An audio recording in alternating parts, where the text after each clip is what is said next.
Als anys 50, el Puig tenia poc més de 2.000 veïns que, com la resta del país, intentaven construir-se un futur després d'una dècada negra. Molts van haver de buscar aquest futur fora d'Espanya. 60 anys després, dos joves del poble, i gràcies a una beca d'investigació, han recuperat aquestes veus en un documental, Vides de frontera. I de veure que n'hi havia 50 persones, una dotzena que anaven a elegir per treballar, i tu, això a mi...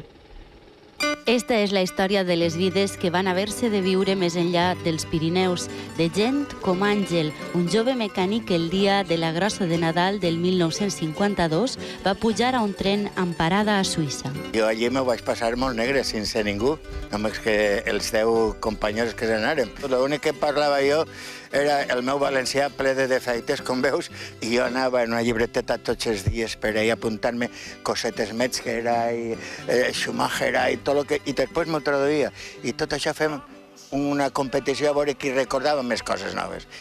La seva experiència és una de les que dibuixen Vides de frontera, un documental construït amb els records de les desenes de famílies que van deixar el Puig entre els anys 50 i 60, famílies que emigraren a Alemanya, Suïssa, Bèlgica o el Brasil buscant un futur.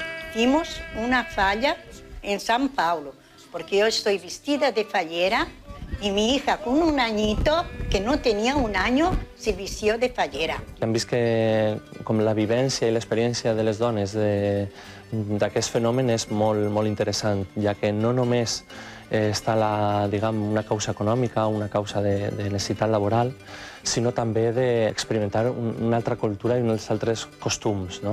Durant vora 2 anys, Lluís i Carles han estat treballant per a recopilar tot el material, molt d'ell inèdit.